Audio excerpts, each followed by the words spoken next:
Bienvenue au club de lecture d'un océan à l'autre, que vous nous écoutez en direct ou en différé. Ça me fait plaisir de vous avoir parmi nous aujourd'hui.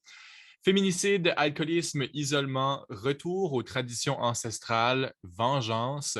Ce sont là quelques thématiques qui traversent le legs d'Eva de l'auteur Anishinaabe Wabeshe-Grice, traduit en français par Marie-Jo Goni. C'est paru aux éditions David en 2017.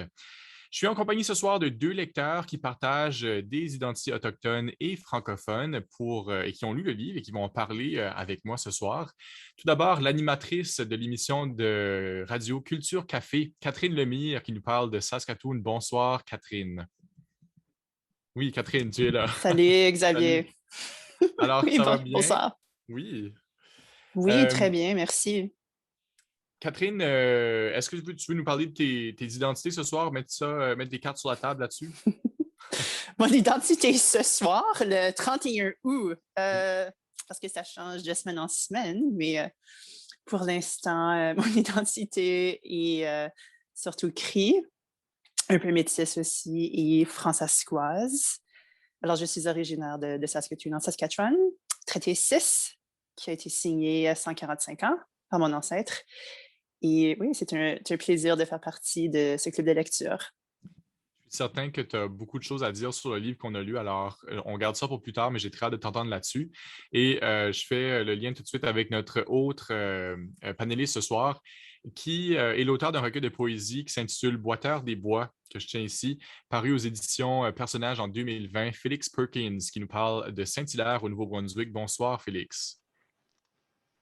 Bonsoir, ça va bien? Ça va bien, toi? Super bien. Alors, toi aussi, je te demande la même question. Veux-tu mettre tes identités, les présenter pour nous? Oui, ben je vais aller chercher ça dans mon portefeuille, là, je reviens dans pas long. C'est ça. Non, pour vrai, bon, chez nous, on dirait que c'est culturel d'avoir des identités mélangées de toutes sortes. Mais pour faire un petit C'est résumé de c'est façon très ça, ben, Braillon, ouais. mettons ça simple, là. Moi, je suis né au Nouveau-Brunswick. Mes parents ont déménagé du Québec il y a une vingtaine d'années au Nouveau-Brunswick. Ça fait que je suis né ici. Mais malgré le fait que je suis né ici, je sais pas, en dedans de moi, j'ai plus du côté de mon père, on partage des identités Wendat et italiennes. Et du côté de ma mère, c'est aussi très mélangé aussi, mais principalement d'origine espagnole. Donc, chez nous, on a un très beau mélange de toutes sortes de places, là. Puis, c'est ça. C'est ce qui fait moi, en bonne partie. Une perle rare, on va dire. Et puis, mon nom est Xavier Lord-Giroux. Ça fait plaisir d'animer cette séance à partir de la région de Moncton, Nouveau-Brunswick. Et moi, ben, je suis un platissime alloctone, donc j'en dirai pas plus. Si c'est votre première fois avec nous ce soir, bon, le Club de lecture d'un océan à l'autre est initiative du regroupement des éditeurs franco-canadiens. À tous les mois, nous vous proposons la lecture d'un livre canadien que vous pouvez emprunter gratuitement sur le site web de notre partenaire, la Bibliothèque des Amériques. Je tiens également à remercier nos bailleurs de fonds, Patrimoine canadien, le Conseil des arts du Canada et le Conseil des arts de l'Ontario. Si vous nous écoutez en direct ce soir, je vous invite à nous faire part de vos commentaires dans la section commentaires. Si vous nous écoutez en direct sur Facebook, vous pouvez aussi nous écrire, mais sachez qu'il y a un petit délai dans la diffusion. Donc, on va recevoir vos questions, mais un peu plus tard, puis on va les répondre certainement. Et oui, je le rappelle à chaque fois, on vend des punchs. Donc, si vous n'avez pas encore lu le livre, quittez immédiatement, arrêtez de nous écouter et puis allez lire Le Legs d'Eva et revenez-nous après. Il ne sera peut-être pas trop tard. Non, c'est une blague. C'est quand même un livre assez cossu, mais on va quand même rediffuser cette séance-là. Donc, vous pouvez toujours nous rattraper plus tard sur les médias sociaux du regroupement des éditeurs. Bon, alors, d'habitude, on résume le livre en 60 secondes. Et puis ce soir, on va faire ça un peu différemment parce que je pense que le format du livre s'y prête bien. Le livre est divisé en 6 gros chapitres. Le sixième est un peu plus petit, mais il y a 5 gros chapitres. Donc, on va les résumer un à un ensemble et puis avoir les commentaires de nos panélistes sur chacun des chapitres. Ça vous va? Donc, commençons par le premier chapitre qui est centré sur le personnage bon, central, Eva Gibson. Qui est Eva Gibson, Catherine, en quelques mots? Comment on peut la C'est décrire? une jolie, belle femme avec un bel avenir, très studieuse, intelligente, plein de potentiel et qui n'a pas peur de rien. Une fonceuse. C'est ça, une étudiante à l'Université de Toronto. Ça se passe en 1989, à l'hiver 89. Qu'est-ce qu'on peut dire? Puis, on risque de rater des détails, mais en gros, ce qui ressort, c'est qu'il y a deux Autochtones qui sont sur le campus. Il y a elle et Mélissa. Elles sont co-chambreuses, donc elles vivent dans la même résidence. Et puis, Eva cherche à devenir avocate. Il y a une belle scène dans ce chapitre-là où c'est la seule autochtone dans son cours et le professeur va lui poser des questions qui tendent à insinuer qu'elle est avantagée par rapport aux autres parce que, si je comprends bien, ça ne lui coûte rien d'étudier à l'université. Elle a certains avantages, comme il y a question des taxes aussi, de ne pas payer les taxes, mais elle met rapidement, elle va contredire rapidement le professeur là-dessus et va malheureusement finir assassinée dans une ruelle suite à une soirée un peu arrosée. Donc, en gros, c'est ça le premier chapitre, les premiers 50-60 pages du roman. Félix, qu'est-ce que tu en as pensé de cette ouverture-là?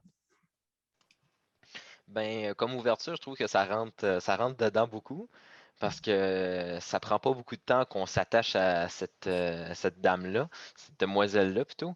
Euh, ouais, ben, c'est sûr que dès le début, comme Catherine dit, on voit tout de suite comment je pourrais dire ça, elle dégage vraiment un courage, puis elle dégage quand même, malgré ça, vraiment, c'est vraiment une fille qui est vraiment à son affaire. Puis ben, c'est surtout la confrontation avec le prof que je me suis mis à réfléchir beaucoup là-dessus. Sur ce que je trouvais quand même curieux, c'est que cet enseignant-là enseignait une matière dont il était ignorant sur plusieurs points. Puis je trouvais dommage qu'il y avait quand même pas. Tu sais, cet enseignant-là n'a pas profité du moment pour créer réellement un échange, au lieu de dire ben c'est ça que c'est, puis ma chanceuse, c'est ça que c'est, puis il y avait Ouais. pas. Il y aurait eu matière à avoir un échange, puis là, peut-être qu'il y aurait eu dans cette université-là, à ce moment-là, une ouverture qui se serait créée vers l'autre, puis tout ça. C'était du Puis, mansplaining, on peut le dire. ouais, il y a eu une belle tentative Ouais. d'Eva de le faire, mais ça n'a pas si bien passé que ça. Puis c'est vraiment ça qui m'a frappé beaucoup. C'est sûr que la scène de la fin, elle frappe énormément. Mhm. Je ne sais pas si Catherine, Ouais, Catherine, t'en tu as voulais en pensé quoi, ajouter toi, de ce là-dessus. chapitre-là? Oh, j'ai beaucoup aimé, ça m'a accroché dans le roman dès le début. J'ai beaucoup aimé le personnage d'Eva. Euh, c'est une jeune femme avec qui j'avais beaucoup en commun et puis j'ai vraiment aimé, il y avait des moments, des pensées comme avec le prof où j'ai vécu ces mêmes moments d'ignorance par des personnes instruites. Et c'était un peu amusant de voir qu'en 1989, les choses étaient comme ça et c'est pareil 32 ans plus tard. Alors souvent, j'ai eu à m'expliquer et à dire non, comme je paye des impôts. Tu sais, il y a tous les stéréotypes qu'on associe aux Indiens. Et puis, alors j'ai aimé le personnage d'Eva qui brise ces stéréotypes. Mais j'ai surtout aimé comment l'auteur a vraiment donné une voix à la victime, parce qu'on entend souvent parler des femmes autochtones portées disparues puis assassinées. Puis on lit ces articles en journal, mais on connaît peu de choses à propos de ces victimes. Alors j'ai vraiment aimé la voix d'Eva, parce qu'on s'attache, on voit son vécu, puis ses souvenirs. Alors c'était extra dévastateur quand il s'est fait tuer à la fin. Je ne m'attendais pas à ça. Ouais. Avec le titre du livre, le Deva, je pensais peut-être, OK, elle est devenue avocate, elle a fait du bon travail, ou qui sait. Je ne m'attendais pas qu'elle se fasse tuer à la fin du premier chapitre. Et ça m'a bouleversée. Je l'ai lu quand j'étais en vacances au Yukon, puis là, il fallait que j'arrête de lire un peu pour digérer parce que je ne m'attendais pas du tout de ça à la fin du premier chapitre. Et ouais, ça m'avait bouleversée et parce que c'est dans ma communauté. Des meurtres comme ça, des femmes, ça Ouais. touche ma famille. Alors, c'était vraiment... J'ai trouvé qu'il y avait vraiment de véracité. Puis, je me suis demandé si Wabgi Shig, si c'était une histoire personnelle pour lui, parce qu'il est tellement bien décrit. Et alors, j'ai aimé la voix de la victime, parce que ça brise ces stéréotypes. On pense souvent que les victimes comme ça, ce sont des femmes autochtones vulnérables, des gens de rue, des gens avec des problèmes de drogue, mais c'est une femme vraiment en santé. Alors, j'ai vraiment aimé qu'il ait pu briser ces stéréotypes. Mhm. Donc, Il fait vraiment bien, je trouve, à la page 31. Je vous lis un extrait, c'est Regarde-la. Est-ce une Asiatique, une Latino, peut-être une Hawaïenne? Même s'il y avait des dizaines de milliers d'Autochtones à Toronto, ils étaient si dispersés que le citadin ordinaire n'en verrait probablement dans sa vie qu'une poignée dans les rues. Le spécimen de l'Autochtone d'aujourd'hui serait probablement un bum ou quelqu'un d'affalé dans un coin ou un parc. Voir quelqu'un de cette origine marcher droit et sembler normal était même étranger pour des gens d'origines très diverses. Le triste paradoxe était que cette région était un centre traditionnel pour des personnes comme Eva et Melissa à peine quelques siècles auparavant. Donc, ce que tu dis, c'est vraiment bien, c'est ça, c'est bien, bien capté par l'auteur dans ce passage-là. Euh, donc, on passe au suivant, le chapitre 2. Donc, ça se passe 3 ans plus tard et puis c'est centré sur Stanley, qui est le petit frère d'Eva, qui est vraiment comme prisonnier dans un univers de violence sur la réserve. Une réserve qui s'est très refermée. Donc, c'est la réserve de Birchback qui est à mi-chemin entre Sault-Sainte-Marie et Sudbury. Donc, il y a ces deux villes à 1 heure de chaque côté de la réserve. Et il n'y a plus personne qui quitte la réserve pour aller étudier dans les villes. On craint les villes depuis le meurtre d'Eva. Donc, c'est un peu son legs, justement, qui commence à, à faire son chemin. Et puis, Stanley va choisir de partir, d'être donc le premier à aller étudier à l'extérieur après le meurtre d'Eva. Euh, il y a j'ai noté beaucoup de bonnes citations là-dedans. Mais d'abord, je serais curieux d'entendre Félix sur ce que tu as pensé de ce chapitre-là, puis du personnage de Stanley qui nous est présenté. Ben, on voit tout de suite que Stanley, il y a quand même beaucoup de points en commun qu'il partage avec vraiment avec Eva. Déjà, il dit que c'est son héroïne. C'est ça que je trouvais beau là-dedans. C'est que, tu sais, malgré lui, c'était vraiment, il s'accrochait vraiment à l'image que sa sœur avait. Puis on dirait qu'il est pris, c'est ça, il est vraiment pris en deux. Tu sais, c'est ça que je trouvais drôle durant l'histoire. Quand je lisais puis je regardais chaque personnage, j'essayais un peu de saisir le personnage. Je dirais pas y poser une étiquette, mais essayer de vraiment le dire, OK, lui, c'est plus tel trait de caractère qu'il a ou c'est tel trait et tout ça.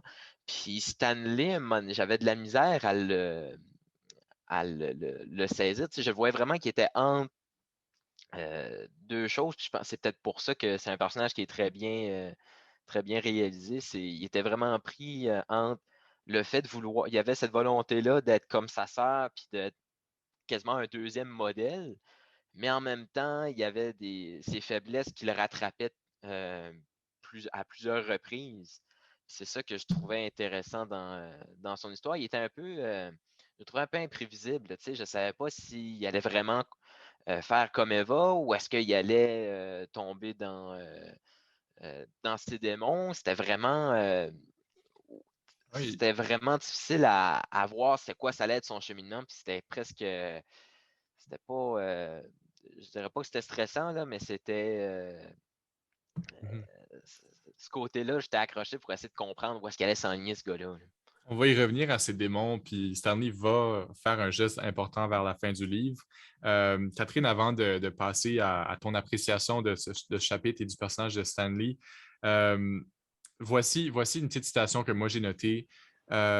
Donc, et même s'il n'avait que 2 ans de plus que Stanley, pour lui, elle était comme une pionnière d'une grande maturité qui allait se lancer dans une nouvelle aventure mystérieuse. Donc, c'est le regard que pose Stanley sur sa grande sœur, Eva, qui la voit comme une pionnière. Puis je trouvais ce choix de mot-là, pionnière, intéressante. J'imagine que c'était pioneer dans la version anglophone aussi.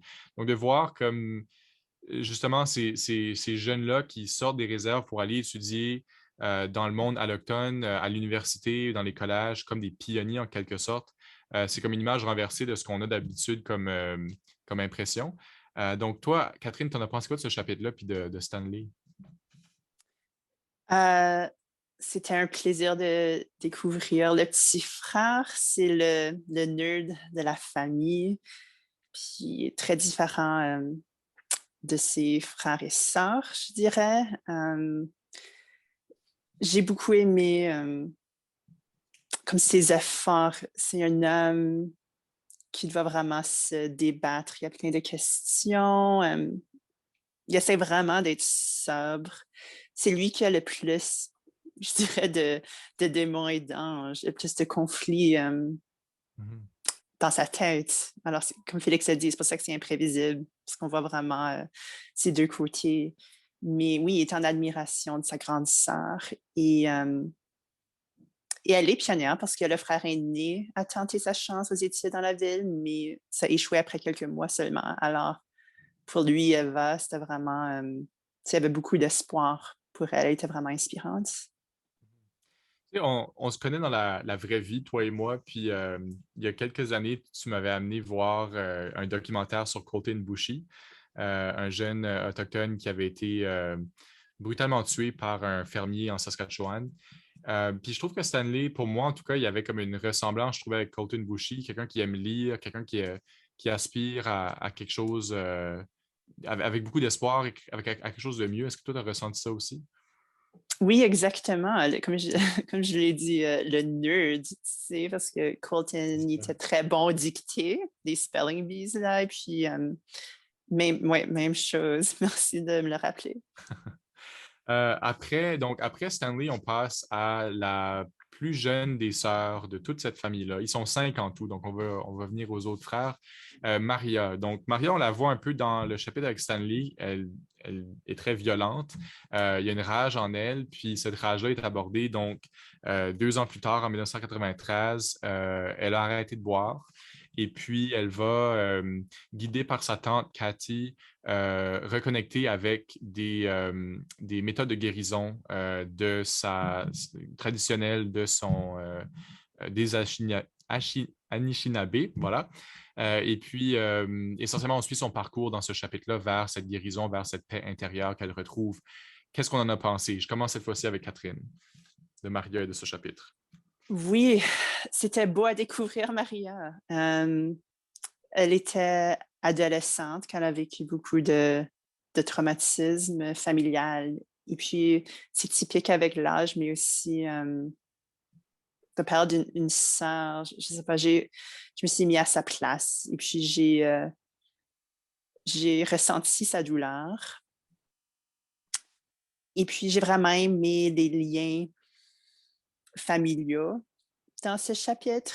Il y a un rapprochement avec ma tante qui l'a beaucoup aidé. Puis, il faut aussi dire que ces 5 enfants, les Gibson, leur premier traumatisme, c'était la perte de leurs parents. Alors, ils avaient déjà connu beaucoup souffert, mais euh, avec Maria, on voit vraiment que ces deux traumatismes l'ont presque détruite. Elle aurait pu aboutir peut-être un sort semblable à sa sœur si elle n'avait pas reconnecté avec sa culture. Alors, j'ai vraiment aimé sa guérison à travers la culture Anishinaabe. C'était très beau. Et puis, je dois vous dire que c'est pour ça que j'ai aussi apprécié la saison, la description des saisons dans les chapitres aussi, parce que ces éléments sont culturels. Et puis, il y a beaucoup de force à ça. Alors, j'ai vu une belle force à ce chapitre, une belle force culturelle.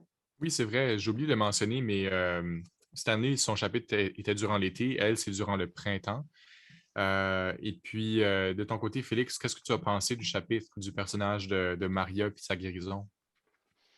Ben moi, j'ai trouvé comme au début, c'est drôle, mais tu sais, je regardais, tu sais, comment je pourrais dire ça, je regardais Maria, puis tu sais, c'est sûr que là, c'était presque choquant de voir qu'au début, en même temps, à un moment donné, tu finis, c'est ça, c'est qu'à un moment donné, j'ai fini par comprendre un peu, tu sais, pourquoi elle avait cette rage-là, presque, c'était comme des fois, elle pouvait être méchante envers comme on a vu un peu avec Stanley, elle était méchante un peu, mais c'était vraiment cette rage-là qui faisait perdre ses moyens, puis c'était cette rage-là qui dictait son mode de vie.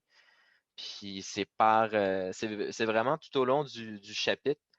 Non seulement elle apprend à guérir, mais toi, tu te réconcilies avec ce personnage-là. Tu dis, oh, OK, en réalité, elle a mal, elle a très mal. Puis c'était beau c'était la guérison qui était vraiment plaisant. Moi, ce que j'aimais beaucoup, c'était la description des rituels faits ou des cérémonies qui étaient faites. Euh, Autant pour quelqu'un qui a baigné là-dedans, je suis sûr qu'il se reconnaît. Moi, ma part, les cérémonies qui étaient racontées, je ne les ai jamais vécues. Puis j'aimais ça, découvrir ça. Oh, wow! C'était vraiment c'était super précis, puis ça te fait vraiment te mettre dans l'état d'esprit que tu as. Je ne sais pas réellement l'état d'esprit qu'on a dans une sweat lodge, mais tu arrivais à le vivre, à l'avoir, cet état d'esprit-là. C'est ça que j'aimais beaucoup. Puis le fait que sa tante, le lien qu'elle a créé avec Maria, il y avait. Je sentais que Cathy, on dirait qu'elle s'était donné comme mission, c'était presque c'était comme sa mère, là. C'était quasiment une mère de rechange. Quand l'autre était plus là, ben elle s'est imposée presque comme une mère pour elle, puis elle l'a vraiment aidé à découvrir la culture et la guérison par le fait même, là. C'est ça qui était vraiment beau, là. C'est surtout vers la fin là, que j'ai trouvé que ça avait tout un sens là, par après, là. Ouais. Il y a beaucoup de choses, il y a beaucoup de détails qu'on nommait, mais un de ceux que je trouve que j'aurais pu mentionner, c'est que les parents de ces 5 enfants-là, donc d'Eva et de ses frères et sœurs, sont morts en accident de voiture d'un chauffeur qui, lui, était ivre au moment de les percuter. Donc, c'est vrai que Cathy, la tante, joue un peu ce rôle maternel, cette figure maternelle pour la fratrie. Dans le chapitre suivant, ça se passe presque 7 ans donc après le meurtre d'Eva. C'est son frère le plus âgé, Normand, qui est alcoolique à Sudbury, qui se fait ramasser par des policiers, qui se fait dumper par sa blonde, et puis qui revient sur la réserve pour faire une tentative de suicide. Donc, c'est probablement le chapitre le plus noir après, en fait, probablement de tous, mais qui a une fin peut-être un peu plus lumineuse quand même que le chapitre d'Eva. Donc, Catherine, qu'est-ce qu'on a pensé du personnage de Normand puis de ce chapitre-là? C'était un plaisir de finalement découvrir Normand parce qu'on le mentionne plus tôt, mais les frères et sœurs, ils savent pas ce qui se passe avec lui parce qu'il a quitté la réserve, probablement pour sombrer dans l'alcool, mais ils savent pas, il vient pas aux réunions de famille, alors il était mystérieux pour moi. Alors j'ai aimé découvrir Normand et comme ses frères et sœurs le pensaient, il y avait des démons, des problèmes d'alcool et puis j'avais pas vraiment espoir pour Normand, mais j'ai aimé sa perspective des choses. Comme pour Marie, on voit vraiment comment elle a souffert, où il s'est éloigné de sa culture et de sa famille, puis comment ça la nuit. Mais j'ai vraiment aimé son retour à la réserve après une soirée sur la brosse. Alors, c'était inattendu. Il se réveille, il ne sait pas où ce qui est. Puis, j'ai aimé qu'il a quand même pu connecter avec des amis de la réserve en ville, puis que les autres savaient ce qu'il y avait de mieux pour lui. Puis, lui aussi aurait pu se battre, aboutir en prison, même tuer. Mais j'ai aimé ce retour au bercail, si on peut dire. Puis, ces liens de famille puis de culture l'ont aidé aussi. Alors, c'est fou de voir les différentes personnalités entre des frères et sœurs. Et c'est Normand, je crois, qui est aussi très différent. On va passer tout de suite au prochain chapitre. Là, je vais demander à Félix de commenter. Donc, à la fin de ce chapitre-là sur Normand, il tente de se suicider en essayant de se noyer dans une rivière. Il est sauvé par, on le devine, son frère Edgar. Et puis là, ça enchaîne sur le chapitre d'Edgar, donc le frère, le deuxième plus âgé. Donc, ça se passe à l'été 97, donc 2 ans plus tard. Edgar est bénévole dans les prisons ou dans une prison où il rencontre des jeunes, des adolescents Ojibwe qui ont commis des crimes et puis qui font du temps de prison. Puis lui, il va les voir pour essayer de les aider à reconnecter et faire la paix avec eux-mêmes, un peu comme Maria a pu le faire avec sa tante Cathy. Et en prison, ben, on lui donne les coordonnées du meurtrier de Eva. Et puis, il va présenter ces coordonnées-là à ses frères et sœurs vers la fin du chapitre quand ils se rencontrent tous ensemble. Donc, Félix, qu'est-ce qu'on a pensé de ce chapitre-là? Qu'est-ce qu'on a pensé du personnage d'Edgar? Ben moi, Edgar, dans les personnages, c'était vraiment un de mes préférés. Je trouvais que dans Edgar, il y avait vraiment cet élément-là de rassembleur. Tu sais, malgré, il savait que tu sais, un peu tout le monde, un peu tout le monde, qu'est-ce qui se passait avec, tu sais, où est-ce qu'ils étaient rendus, même, j'ai l'impression, je sais pas, il y avait quelque chose de vraiment particulier avec Edgar, là, que j'aimais beaucoup, beaucoup, qui voulait rassembler tout le monde, puis on dirait qu'il y avait comme en tête que, tu sais, les parents sont plus là, mais le reste, tu sais, les parents ont quand même laissé quelque chose aux enfants, puis ils voulaient garder ça, essayer de garder tout le monde ensemble malgré tout. Puis j'ai trouvé ça spécial là, avec quand son ami qui travaillait en prison, ben, où ce que le centre de détention, il donne l'adresse, c'était quasiment comme un. Je te dirais pas comment j'ai trouvé ça, mais tiens, Mhm. prends-le puis décide ce que tu fais avec. C'était spécial, puis je m'attendais pas qu'il allait quand même prendre la feuille. Puis c'était particulier parce qu'il y avait un gros risque là, à prendre de ce côté-là, mais il l'a quand même fait.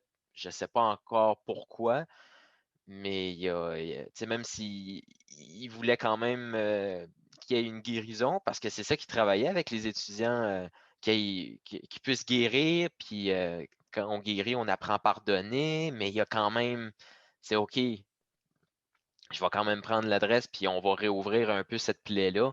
C'était spécial de ce côté-là. Oui. Puis qu'est-ce que tu as pensé du fait, puis peut-être que je devrais diriger ma question vers Catherine pour l'entendre là-dessus. Donc, Catherine, à la fin du chapitre, on sent que tout le monde, tous les frères et sœurs se rencontrent. Euh, pour la première fois, je pense, on parlait d'Eva, puis on sent qu'ils ont fait du chemin chacun de leur côté. Et là, Edgar leur présente les coordonnées du meurtrier, puis là, ça jette un froid, puis il finit par jeter l'adresse dans le feu. Qu'est-ce que tu as pensé de ce moment-là? Qu'est-ce que tu as pensé de ce dénouement-là pour le chapitre? J'ai trouvé ça inattendu parce qu'ils avaient tous fait la paix avec le meurtre d'Eva. Et puis finalement, il me semble qu'il avait tourné la page. Puis, alors, ça déclenchait beaucoup, je crois, pas seulement pour la famille, mais pour le lecteur aussi. C'est comme, wow, OK, intéressant. Et puis,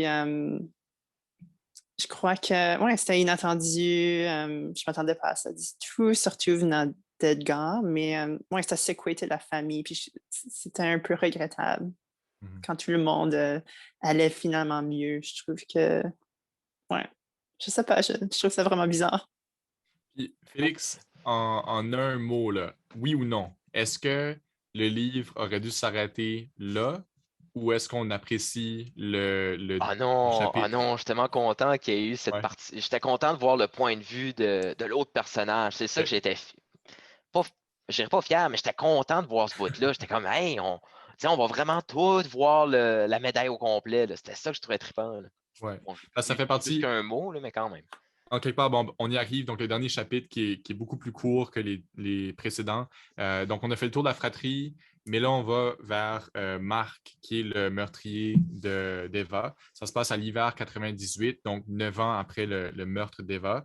On retrouve Marc à peu près dans les mêmes circonstances qu'on l'a laissé, donc 9 ans plus tôt à Toronto. Là, il est à Montréal et puis il drague les filles, il est sous, il se ramasse dans une ruelle, puis là, c'est lui qui se fait battre à mort dans la ruelle avec les mêmes mots qui sont utilisés. J'ai remarqué, il était question un éclairage Cantalou pour décrire la lumière des réverbères sur la neige durant l'hiver. Donc, ça aussi, c'est réutilisé. Donc, on sent l'auteur qui remet en scène un peu la même ambiance. Donc, Mark se fait tuer par Stanley et le livre se termine avec Stanley qui rentre à Ottawa et qui se livre à la police en disant qu'il est le meurtrier. Donc, qu'est-ce qu'on a pensé de cette fin-là? Je te laisse continuer, Félix, parce que tu étais sur une lancée. Ben moi, j'étais content de voir du côté de Marc, qu'est-ce qui s'est passé dans sa tête, puis comment il a fait du chemin après cet événement-là. Parce que je le vois pas victime d'un système, même si lui, il avait l'air à dire, tu sais, même si c'était lui qui était coupable de ce meurtre-là, il y avait quand même donné un passage, je me souviens, où il disait qu'il était victime d'un système injuste ou une affaire de même. Fait que même lui, il trouvait qu'il vivait des injustices, mais en même temps, c'était comme. Ouais, c'est comme toi qui l'as tué, là. Tu sais, c'est plus injuste pour elle, cette pauvre fille-là. Mhm. Puis, j'étais content de voir ce qui s'était passé par après. Comparativement à la fratrie, il n'a pas fait de chemin vraiment, là. Tu sais, il n'y a Il a pas fait eu d'examen 4 de ans de conscience prison. dans sa tête, là. Il a continué à boire, puis il a continué à faire les mêmes activités. Puis, j'étais quand même content qu'il. Je sais pas, j'ai peut-être des fois juste ce désir-là que tu sais, que quelqu'un qui fait du mal goûte à sa médecine. Puis j'étais content qu'il. C'était bizarre de dire, mais j'étais quand même satisfait qu'il meure dans les mêmes conditions que l'autre, là. Tu sais, c'était comme. Ouais. Tiens, toi aussi, tu vas goûter, là. Puis non, j'ai trouvé ça vraiment bon. Puis, mais Fait que par contre, satisfait. Ouais.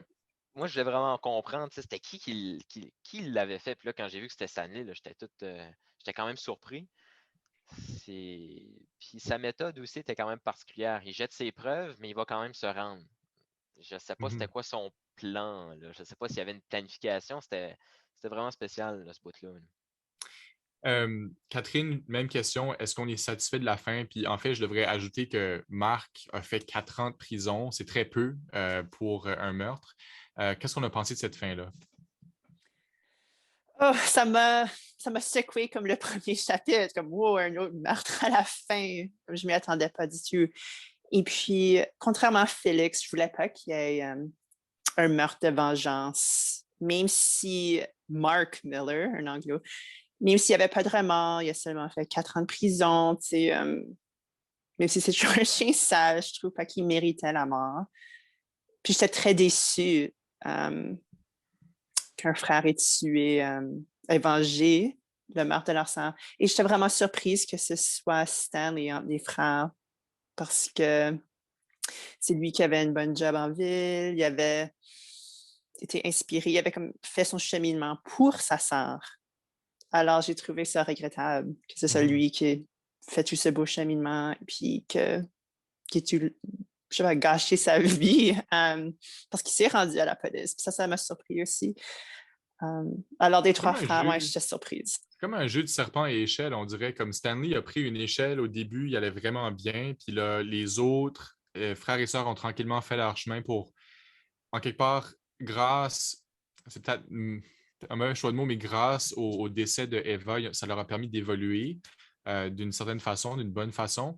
Mais Stanley, à la fin, prend un serpent puis dégringole complètement en assassinant le meurtrier de sa sœur, tu sais, puis il se ramasse plus loin, il régresse même de la case départ. Fait que, est-ce que c'est une bonne fin de ce côté-là? Qu'est-ce que l'auteur cherche à nous dire, vous pensez? Et là, j'ouvre la question à qui veut bien répondre. En fait, je peux même ouvrir la question au public. On a quelques spectateurs avec nous ce soir en direct. Donc, public, vous pouvez nous écrire dans la section commentaires qu'est-ce que vous avez pensé de la fin. Est-ce qu'on a aimé ce dernier chapitre-là, oui ou non? Vous pouvez nous écrire pourquoi aussi. On va se faire un plaisir de lire ça. Euh, des réponses avant qu'on poursuive avec une autre question de la part de vous deux? Non, OK, bon, on poursuit. Fait que, quelle est votre appréciation générale du livre? Donc, dans son ensemble, le livre, qu'est-ce que vous en avez pensé? Qu'est-ce que vous avez ressenti durant votre lecture? On a eu quelques idées déjà, mais globalement, de ton côté, Félix, qu'est-ce que tu as pensé du Leg d'Eva? Ben, en termes de vraiment la façon que c'était construit, je trouve que c'était vraiment une belle trame narrative. J'ai trouvé que l'histoire était vraiment. J'ai trouvé ça vraiment plaisant de voir comment un drame, ben, en fait, une série de drames était vraiment perçue par, tu sais, mettons, les différents membres d'une famille, puis vraiment l'approche que chacun avait face à ça. J'ai trouvé que c'était vraiment, comment je pourrais dire ça? C'était vraiment un livre qui était plaisant pour le fait que différentes personnes puissent comment je pourrais dire ça? S'attacher, tu sais, différents types de personnes peuvent s'attacher à vraiment une variété de personnages, fait que ça peut toucher beaucoup de monde là-dessus, là. C'est ça que j'ai aimé. Puis toi, Catherine, de ton côté? Oh, j'ai beaucoup aimé. J'ai aimé la division des chapitres, comme un chapitre dédié à chaque personne. J'ai beaucoup aimé. Puis je pensais pas que j'aimerais ça autant parce que j'étais vraiment investie en Eva. Mais ouais, ses frères et sœurs, chacun d'entre eux avait un cheminement intéressant. J'ai beaucoup apprécié l'ajout des flashbacks pour donner plus de perspective pour chaque personne. J'ai vraiment aimé. Puis j'ai surtout aimé que le tout se passe dans les années 90 parce que je me souviens de beaucoup de choses. Mhm. Bob Gishig décrit bien cette époque. Il parle des Doc Martens, qu'est-ce qui était populaire à la radio. Alors, je me suis vraiment mis dans les années 90, puis j'ai des frères et sœurs aînés, puis je me souviens de ce style, de cette époque. Puis j'aime sa description de la vie sur la res aussi. J'ai passé beaucoup de temps sur les différentes res et alors je me suis trouvée là aussi. Belle description. Au début, je me suis dit peut-être trop de description, mais non, c'était un plaisir à lire. Et ouais, non, c'était une belle surprise. Je ne savais pas à quoi m'attendre. Et surtout quand c'est la littérature autochtone plus moderne, il n'y en a pas beaucoup. Alors j'avais hâte de le lire. Et ouais, c'était très bien fait. J'ai goût de le lire en anglais maintenant. Voir si c'est un peu différent, mais c'est un plaisir. Il y a Lucie Larose qui nous écrit: J'ai trouvé la fin décevante parce que Stanley va prendre 25 ans de prison pour un meurtre prémédité. Donc, c'est très juste. Moi, je n'y avais pas pensé, en fait, en terminant le livre, mais c'est vrai qu'on peut s'attendre à ce qu'il reçoive une peine maximale pour ce meurtre-là, malheureusement. Donc, on en revient à comme cette espèce de régression-là qui est donc plate, tu sais, à la fin, quand tout le monde va bien, ou va mieux, en tout cas. Euh, Qu'est-ce que vous avez pensé de la dualité entre la réserve et la ville? Il y a beaucoup de questions de ça. Donc, la réserve, Birchback, qui est entre Sault-Sainte-Marie et Sudbury à 1 heure de route de chaque côté. La ville, on en a peur, on la craint, mais en même temps, on y va. Et c'est un lieu de tous les vices ou presque. On risque de se faire tuer, on risque de sombrer dans l'alcoolisme. Donc, qu'est-ce que vous avez pensé de cette relation entre la ville et la réserve, Catherine? Ben, c'est semblable parce que tu risques de gaspiller ta jeunesse en buvant sur la res et en faisant la fête avec tes amis. C'est un risque. Ou tu peux risquer de quitter la res, de sombrer dans l'alcool avec les défis de la ville. Alors, c'était bien décrit, tu sais, le choix, la différence entre les deux. Tu sais, dans plusieurs des cas, c'est pas c'est difficile d'être autochtone sur la réserve ou pas. Tu sais, et puis c'est ça qu'on voit dans le livre. Il y a beaucoup de familles brisées. Au centre de détention, c'est des jeunes autochtones qui viennent de familles, tu sais, c'est des orphelins. Et puis, c'est ça qui est malheureusement la réalité, même de nos jours. Je trouve que ouais, ça se passe fin des années 80, années 90, mais je trouve que c'est encore pareil à ce jour. Alors, c'est pour ça que je pense que c'est un portrait ouais, très beaucoup de justice. Mhm. Donc, vous avez tous les deux grandi en ville, si je comprends bien, ou plus ou moins grandes, des plus ou moins grandes villes. Donc, vous avez comme un regard extérieur de ce que c'est la réserve. Vous y êtes allé à quelques reprises, respectivement. Félix, toi, qu'est-ce que tu en as pensé de ça, de ce rapport-là entre la ville et la réserve? Moi, c'est drôle parce que pour essayer de vraiment me mettre dans les souliers des personnages, j'essaie de comparer un peu avec ce que moi je connais, ce que je vis. Puis moi, ce que je trouvais vraiment intéressant, c'est que c'était la partie vraiment où est-ce que les personnages craignaient vraiment la ville pour, tu sais, vu qu'ils restent dans des communautés un peu plus isolées. Puis je trouvais ça vraiment intéressant. Tu sais, j'étais quand même capable de m'identifier à ça, même si j'ai pas grandi sur une réserve. Même juste le fait que l'appréhension de la ville, puis le fait de voir moins d'arbres, c'était peurant. De juste voir du béton puis de l'asphalte, ça va être épeurant. Je vais être un peu tout seul. Ils vont dire, oh, d'où ça sort ce personnage-là? C'est toutes des fois des petites appréhensions comme ça mettons qu'on dit qu'on va s'installer dans une plus grande ville. Puis c'est ça que je trouvais vraiment intéressant.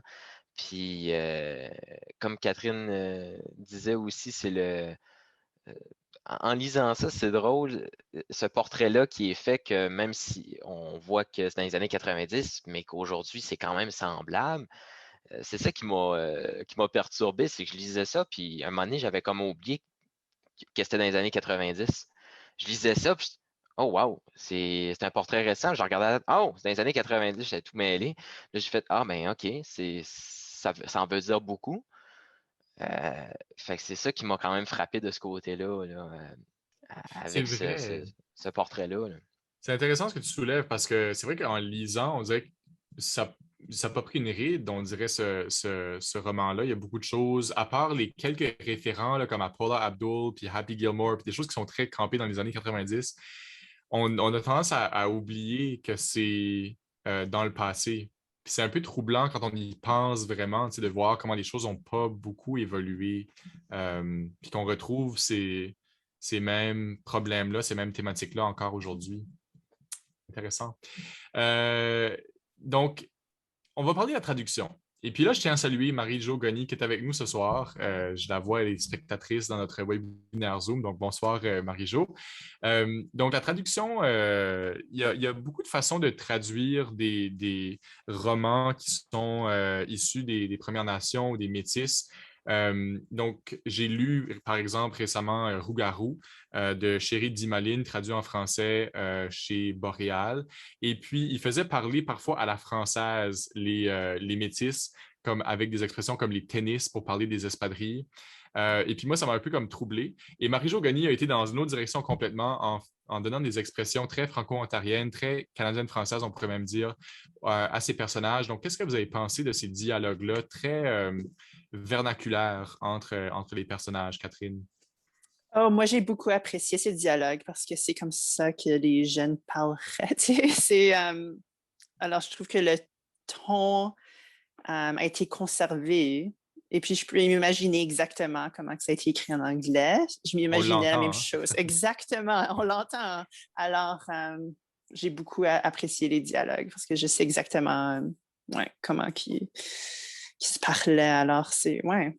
Alors, bravo d'avoir capté cette essence. Ouais, non, et c'était amusant à lire aussi. Mhm. Et toi, Félix, de ton côté, qu'est-ce que tu as pensé de la traduction? Moi, c'est vraiment le langage populaire qui m'a accroché. Moi, c'est vraiment ça qui faisait que j'avais resté accroché. C'était vraiment l'exactitude de, tu sais, hey, c'est chez nous que ça a été écrit, là, tu sais, c'était vraiment cette ambiance-là que j'avais en tête, là. C'était pas, mettons, des gens de l'extérieur qui regardaient ça puis essayaient un peu de, OK, bon, on va adapter ça pour que nos gens comprennent. Non, non, c'était exact de ce côté-là. C'est ça que j'aimais. Puis j'étais capable d'entendre, mettons, moi, dans ma tête, je me fais des voix quand j'ai les personnages, puis j'entendais des gens autour de moi dire ces phrases-là, puis je trouvais ça drôle, je trouvais ça plaisant. Il y avait quelque chose en dedans qui vibrait là, de ce côté-là. Là. Ça les rendait réels, vivants. Ouais. Euh, bon, Catherine, on se connaît, comme je l'ai dit. Je sais que un de tes livres préférés, c'est Half-Breed de Maria Campbell. Ça a été traduit en français cette année, en 2021, chez les éditions Prise de Parole. Mais Mhm. c'est un ouvrage majeur, on pourrait dire, de la littérature autochtone au Canada, paru dans les années 70. Ça a été traduit en italien, je pense, en chinois, en russe même, si je ne me trompe pas, avant d'être traduit en français. Le Lec d'Eva a été traduit en 2017, donc avant Half-Breed. Qu'est-ce que tu penses de ça, du fait que la traduction des livres autochtones de l'anglais vers le français se fasse aussi tardivement pour certains ouvrages majeurs comme Half-Breed, par exemple? Oui, je trouve ça fou que l'œuvre Half-Breed a été traduite comme 48 ans, presque 50 ans après sa parution, traduite en français parce que c'est une œuvre très majeure de littérature autochtone au Canada. On l'étudie à l'université et tout. Alors, j'étais très étonnée de recevoir l'exemplaire en français cette année. Et c'est pour ça que j'ai Excellent, apprécié. excellent en passant, excellent livre. Oui, Oui, et c'est important de traduire ces œuvres autochtones parce qu'il n'y a pas beaucoup de littérature autochtone en français. Et ça se traduit bien. Il y a une écrivaine, Carol Rose Daniels, qui est maintenant Carol Rose Gold Eagle, si je ne me trompe pas, mais ses œuvres sont traduites en français aussi maintenant. Et j'en ai lu et j'aime beaucoup parce que pourquoi pas le traduire? Puis ça fait partie de notre legacy au Canada. Alors, il faut le rendre plus accessible. Il oui. faut, parce que dans n'importe quelle langue qu'une œuvre autochtone sera traduite, on peut quand même garder la perspective et la voix autochtone. Alors, j'apprécie beaucoup de lire la littérature autochtone en français. Mhm. Félix, Marie-Jo Gagné, la traductrice, donc, elle se cache pas, elle dit que, bon, elle est française d'origine, elle est allochtone, on pourrait dire aussi, et elle a traduit ce livre-là parce que c'était important pour elle. Euh, il y a certains débats ailleurs dans le monde à savoir si les traducteurs doivent partager la même identité que l'auteur pour traduire un livre. Donc, par exemple, est-ce que il faut être noir pour traduire un ouvrage afro-américain dans une autre langue. Qu'est-ce que tu penses de ce débat-là? Puis est-ce que les romans autochtones canadiens devraient être anglophones, devraient être traduits en français par des autochtones aussi? Oh mon Dieu, ça c'est intéressant parce que je suis pas d'accord. Je suis pas d'accord de dire que faut que mettons, que ce soit un autochtone qui traduise des œuvres autochtones. Je veux dire, moi la manière que je vois ça, c'est tu sais, ça me dérange pas, mettons, l'ethnicité que la personne a. Si elle fait une bonne job, ben qu'on le prenne.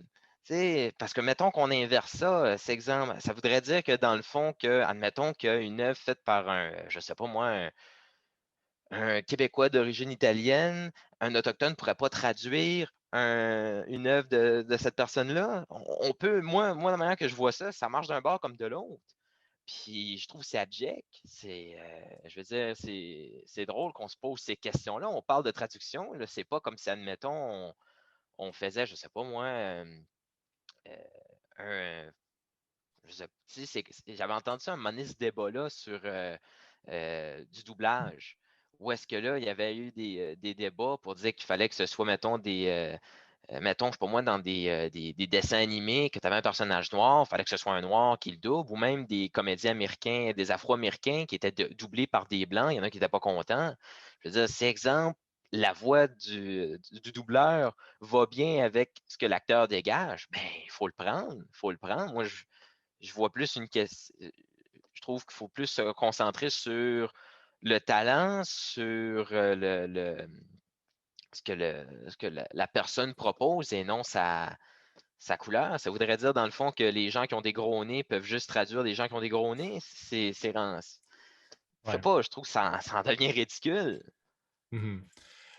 Fait que ce que je retiens, c'est en autant que ce soit bien traduit, en tant qu'il y a du Oui, sérieux dans la démarche, oui, c'est à tes yeux ce qui est important. Catherine, absolument. quelque chose à rajouter là-dessus? Non, même chose, même chose. Si le traducteur peut garder l'essence, non. Et au pire, se servir de consultant culturel si nécessaire. Et je vois que dans ce livre, il y a des notes aussi, plus culturelles, pour préciser certaines choses. Alors, ça, c'est apprécié aussi, mais ouais, non, c'est super. C'est accessible aux gens. Alors, bravo. Ouais. Oui. Et puis, Marie-Jo Gagné a traduit un autre livre de Wabéché Grace que moi, je vais certainement essayer de lire aussi. Mais Le Lac des Vosges, c'était sa première traduction de cet auteur-là. Euh, bon, alors, ce que je me demande avant, peut-être une dernière question avant qu'on se laisse aller. Est-ce que vous croyez que Le Lac des Vosges, c'est un livre qui s'adresse plus à un certain public? Puis là, je ne veux pas diviser les genres. Je pense que comme n'importe quel livre peut être lu par n'importe qui, mais est-ce que c'est un livre qui s'adresse plus aux allochtones, par exemple, ou plus aux Autochtones? Est-ce que les Autochtones trouvent leur compte en lisant ce livre-là? Et qu'est-ce que vous en pensez de ça? À qui on doit faire lire ce livre-là? Peut-être les adolescents aussi dans les écoles. J'aimerais vous entendre là-dessus, Félix. Ben, c'est sûr que je ne ferais pas lire ça, mettons, à un enfant de 5 ans qui apprend à lire, là. Ça serait peut-être difficile. Mais moi, je trouve que c'est un bon livre pour dans les écoles, euh, tu sais, dans les écoles secondaires, tout ça. Tu sais, c'est sûr qu'il y a son lot de vulgarité, puis peut-être que tu aimes un peu moins apprendre des vulgarités tôt à un jeune. Tu sais, mettons, si au secondaire, il les connaît déjà, fait que ça passe de ce côté-là.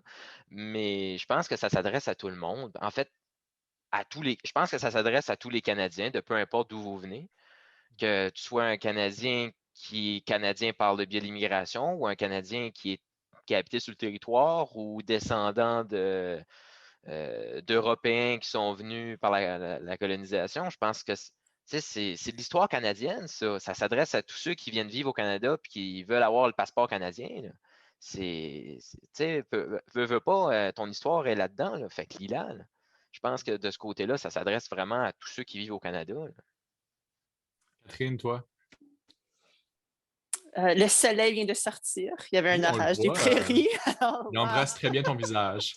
merci. Euh, Tout de suite, en finissant le livre, je me suis dit que ce serait excellent pour des élèves du secondaire, mais aussi pour tout le monde.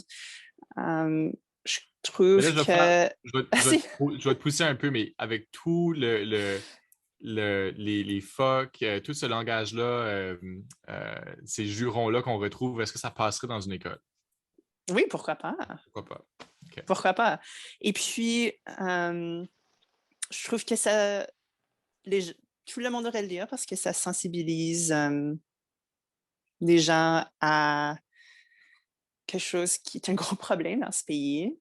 Tu sais, on lit les manchettes et tout, mais c'est des vraies histoires. Et c'est pas de la fiction. Et je sais que Web Guicheg est journaliste, et puis je sais qu'il s'est inspiré de faits réels et faits familiers. Et puis moi aussi, ça m'a touché. Il y a eu des meurtres dans ma famille. Alors, je crois que ça ferait du bien aux Autochtones aussi, parce que on est tous en train de guérir, mais on veut se réconcilier aussi. Alors, je suggérerais ce livre à tout le monde, mais aussi pour sensibiliser les gens qui ne connaissent pas bien la vie de réserve. Et ouais, je pense que tout le monde pourrait apprécier le roman. Wabishig Rice, l'auteur, j'écoutais une balado avant qu'on fasse notre séance de ce soir et puis j'apprenais qu'il n'était plus journaliste en fait. Il a été recruté par une maison d'édition assez prestigieuse pour publier la suite d'un de ses romans. Pas celui-ci, mais un autre. Donc, il y a des choses certainement à paraître, puis un avenir très prometteur pour cette auteure Annie Shinabe. Donc, merci beaucoup à tous les deux. C'est ce qui conclut notre club de lecture pour aujourd'hui. J'aimerais remercier tout particulièrement Mylène Vien, l'agente aux communications, pour son soutien. Elle est là ce soir, on ne la voit pas, mais elle est très utile et nous aide à être en onde. Donc, merci aussi à toute l'équipe du REFC pour leur soutien.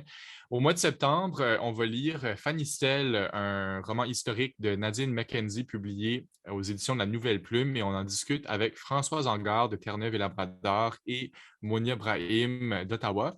Le livre est disponible gratuitement sur le site web de la Bibliothèque des Amériques, ainsi que Le Legs d'Eva, et traduit par Marie Jogoni, écrit par Webeshig Rice. Donc, encore une fois, merci beaucoup à Catherine et à Félix d'avoir été avec moi ce soir. Et on se dit à la prochaine, j'espère.